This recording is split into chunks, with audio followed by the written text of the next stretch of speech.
Coming up on Crimson Tide Kickoff, the boys are back in town. Can Bama bounce back after blowing it in the Bayou, or will the Bulldogs fight hard and continue the low tide? Plus, allegations surrounding Bama's biggest rival, the very latest on quarterback Cam Newton's situation and his father's shocking admission. And on the week where we honor our veterans, we salute those former Tide players who also served their country. So take a load off, grab something to eat. You want fries with that? Yeah, I can tell you right now, you might try it. You know, it's not a bad deal. Hey, Coach, what is this show? I'm already giving you that answer. All right, no reason to get upset. Crimson Tide Kickoff, next. That's the answer to the question.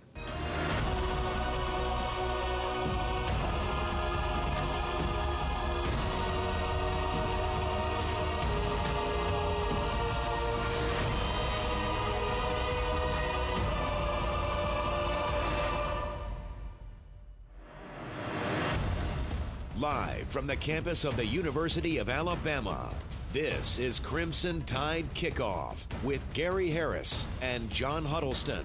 Brought to you by AT&T and by Alpha Insurance.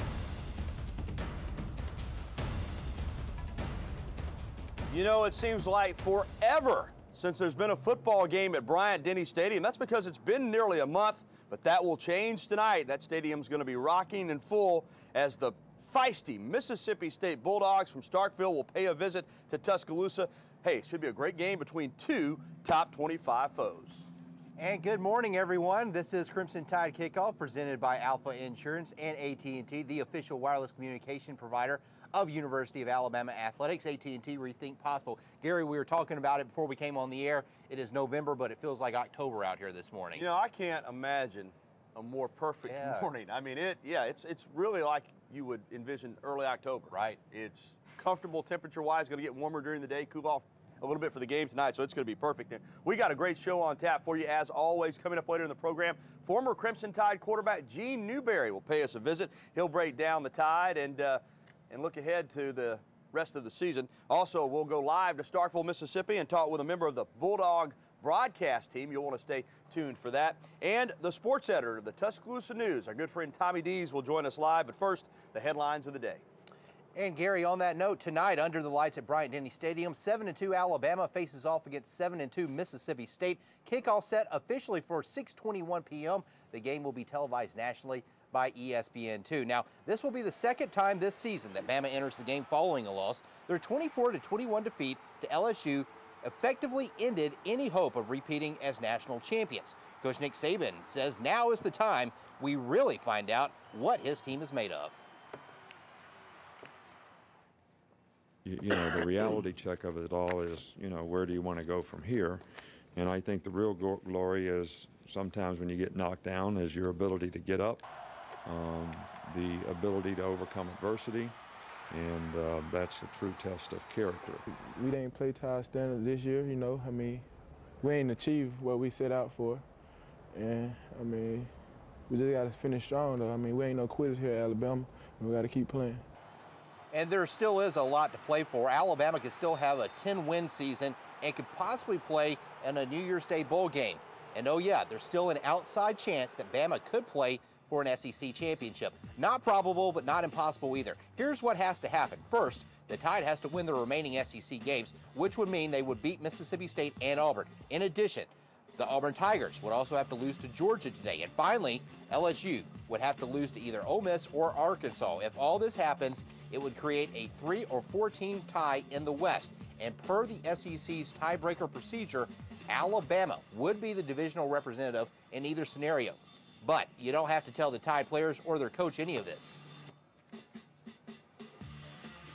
Something that we know. There's always something to play for, and we certainly have a tremendous amount to play for. And it's, you know, comes back down to what we do and how we practice, and you know, our attention to detail and all that type of stuff. Well, I guess there are some scenarios and some possibilities that, you know, we could, you know, do something. But I think this is all about how you want to finish the season, what you can accomplish as a team. There's a lot out there that this team can accomplish, and how you respond to adversity. And the first part of the scenario that would allow Alabama to get back to Atlanta plays out this afternoon at 2:30 Auburn will take on Georgia in the Deep South's oldest rivalry. If Auburn wins, they would clinch the West. If they lose, Alabama and LSU would live to see another day. Gary? Well, John, it hasn't been the greatest of seasons for the Florida Gators, but if Florida beats South Carolina today in the Swamp, the Gators would go back to the SEC championship game again.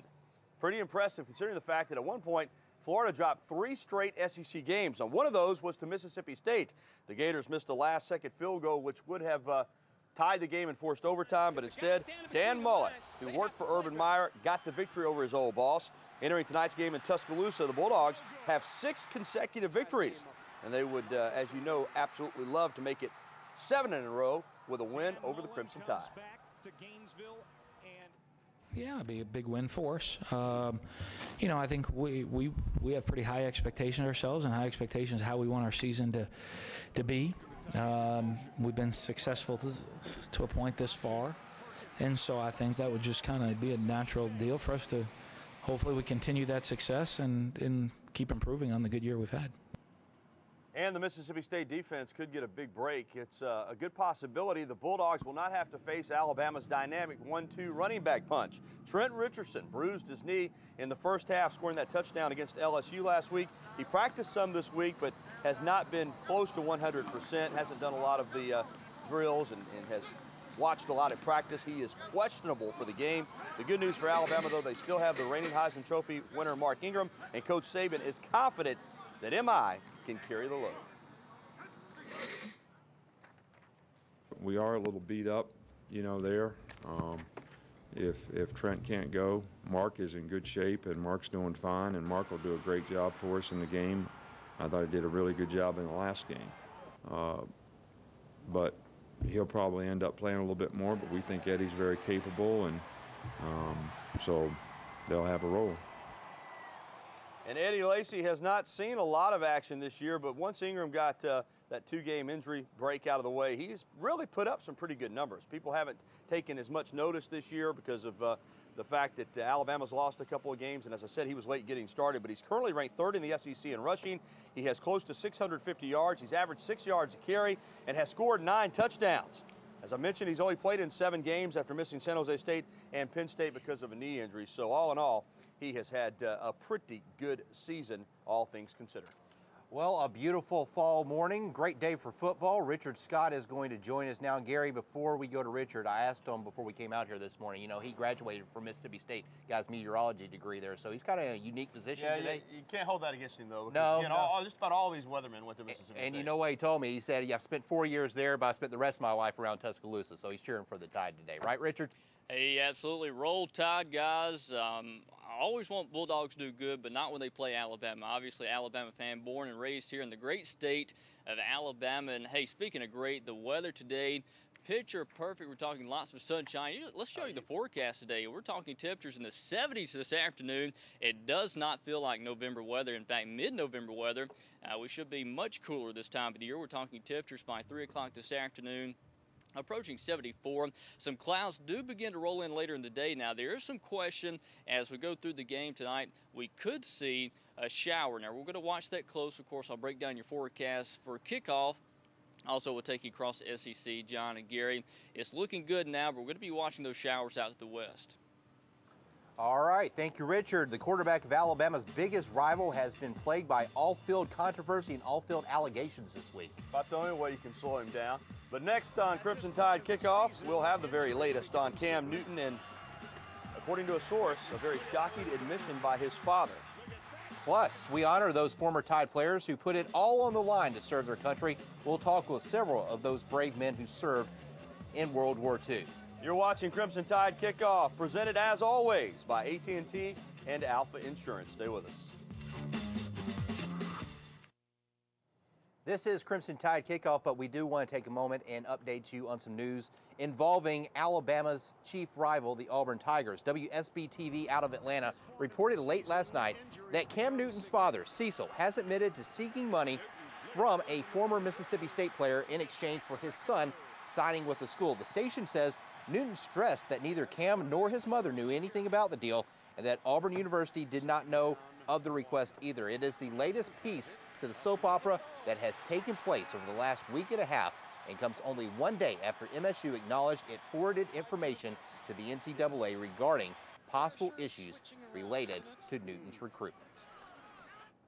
And again, that report comes from WSB-TV in Atlanta, the reporter citing a source very close to the family. That is the latest on Newton. Now, one of the guys caught up in the Newton situation, former Mississippi State player Kenny Rogers, who played high school football at nearby Northside High School, told a Dallas radio station earlier this week that he was sitting there in the room at a hotel when Cecil Newton asked 2 Mississippi State coaches for cash. The amount that it would take to sign Cam was, according to Rogers, between $100,000 and $180,000. Rogers also said that he did not know if the Newtons had asked Auburn for any money. As for Cam Newton himself, he did travel with the Auburn football team to Montgomery for their overnight stay. Kind of interesting. They leave Auburn and go to Montgomery, then go back to Auburn to play the game. But you see the video here of Newton arriving to the cheers of many Auburn fans who set up outside the team hotel, so they're behind their guy.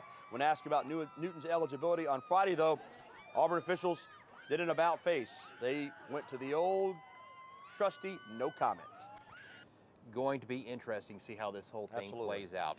Next on Crimson Tide Kickoff, it was when winning really was everything on this week where we honor and remember our veterans. We salute those Tide players who fought bravely on the battlefields of World War II. Plus, we'll ask a former Crimson Tide quarterback to evaluate the current Crimson Tide quarterbacks. We'll talk live with Gene Newberry coming up next. Crimson Tide Kickoff continues in just 2 minutes here on WVUA TV.